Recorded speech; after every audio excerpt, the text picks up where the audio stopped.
ada ulama yang memperbolehkan musik. Tapi ingat, tidak boleh kita memperbolehkan musik dalil. Kalam ulama ini tidak bisa dijadikan dalil yang membolehkan, karena termasuk khilaf tadad. Dan kita tidak boleh mencari rukhsah, mencari keringanan, pembolehan apa yang sudah Allah haramkan. Karena sebagaimana ucapan para ulama salaf, man tatabba'a ar-rukhas tazandak. Barang siapa ingin mencari keringanan dari perbuatan dia, menghalalkan perbuatan dia, maka dia sudah termasuk terjatuh dalam perbuatan zindiq. Orang-orang zindiq yang penuh dengan kedustaan. Maka jangan cari rukhsah. Seperti di antara mereka ada yang membolehkan, seperti pendapat Ibnu Sina. Sudah kita sampaikan sebelumnya, Ibnu Sina menghalalkan musik bukan dari qala Allah wa qala Rasulullah sallallahu alaihi wasallam. Tapi Ibnu Sina menghalalkan musik karena mengambil kitab-kitab para yaitu filsafat kuno Yunan, seperti Pythagoras yang menemukan musik pertama kali, yang sampai datang ke Mesir, ya, sebelum Masehi sudah datang ke Mesir, dan juga mengambil ilmu dari Plato, yang mereka semua berpendapat bahwasanya musik dan nyanyian itu menenangkan jiwa, membersihkan jiwa. Dan ini pendapat Ibnu Sina mengambil dari mereka, bukan mengambil dari Allah, bukan mengambil dari Rasulnya sallallahu alaihi wasallam. Kemudian pula di antara yang membolehkan adalah yaitu Imam Al-Ghazali. Dan Imam Al-Ghazali beliau hidup pada kurun kelima Hijriah.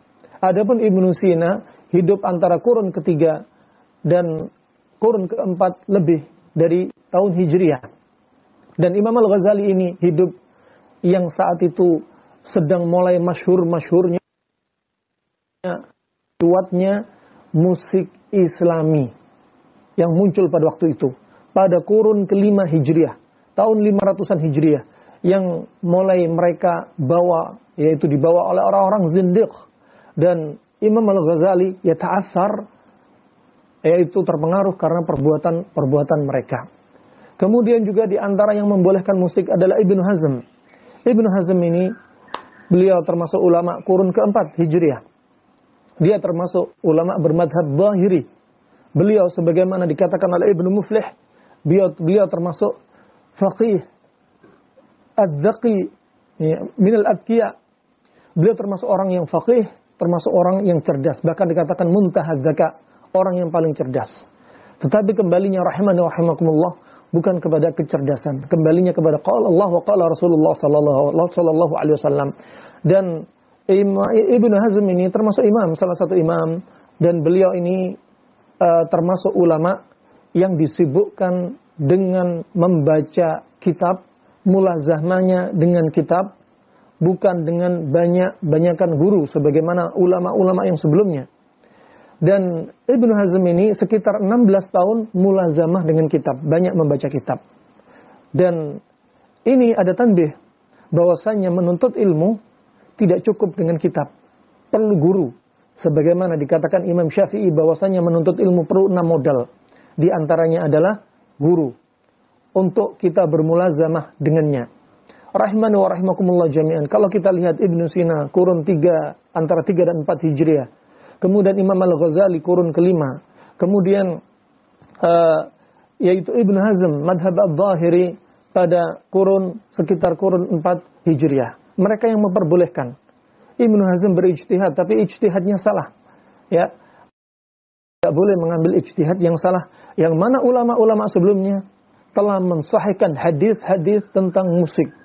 Ibnu Hazm mendhaifkan hadis-hadis yang sahih. Berapa ulama yang mensahihkan hadis riwayat yang akan kita sebutkan, seperti Imam Bukhari, Imam Muslim, Imam Ahmad, Imam Syafi'i, Imam Malik, Abu Hanifah. Ulama 4 madhab, bahkan 8 madhab sepakat musik itu haram. Siapa mereka? Imam Malik.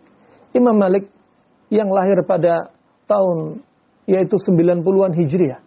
Abu Hanifah yang lahir sekitar 80 Hijriah. Imam Bukhari yang lahir sekitar 194 Hijriah. Imam Muslim sekitar 204 Hijriah. Imam Syafi'i 150 Hijriah. Mereka mendahului Ibnu Sina, mendahului Ibnu Hazm, mendahului Imam Al-Ghazali sepakat akan haramnya musik. Semakin jauh umat dari Nabi SAW akan semakin jauh dari al-haq, kecuali mereka berpegang dengan Al-Quran dan Sunnah bifahmi salafil ummah.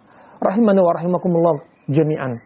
Jika kita sudah tahu para ulama, sahabat, tabi'in, para ulama salaf sepakat akan haramnya musik, maka itu haram. Sebagaimana datang dari Mujahid, bahwasanya tentang pengharaman musik ini, dia melihat nasan, yaitu secara nas dari Al-Quran, dia mentafsirkan bahwasanya yaitu yang disebutkan dalam firman Allah Subhanahu wa taala dalam surat Al-Isra ayat 64, wastafziz man istata'ta minhum bisautik. Ini menunjukkan al-ghina, musik. Kata Mujahid ini adalah termasuk nas, yaitu nas. Apa artinya nas? Alladzi la yahtamil ila ghairih. Enggak ada kemungkinan lain.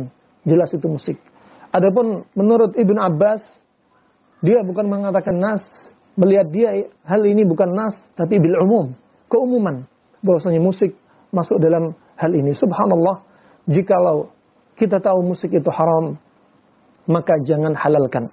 Karena menghalalkan sesuatu yang Allah haramkan, baik nassan atau umuman, maka dia telah terjatuh dalam dosa yang besar. Dosa apa? Menghalalkan apa yang Allah haramkan. Termasuk apa? Ja'lu niddan mimman huwa min khasaisillah. Dia telah menjadikan tandingan dari apa?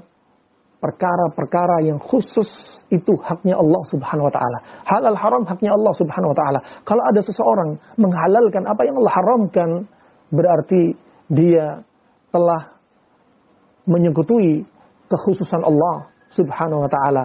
Dan adapun kepala zindiq, ya, Ibnu Rawandi, dia berkata, ikhtalafal fuqaha fi sima'. Para ulama ahli fakih telah beda pendapat tentang nyanyian dan alat musik. Ya, kata dia, huwa mubah. Musik itu mubah. Dan sebagian lain mengatakan huwa muharram, dan kata Ibnu Rawandi, adapun menurut saya musik itu wajib. Ya subhanallah. Ya, ini ucapan zindiq. Maka jangan pilih ucapan zindiq, jangan pilih orang yang membolehkan, orang yang menghalalkan musik. Rahimani wa rahimakumullah.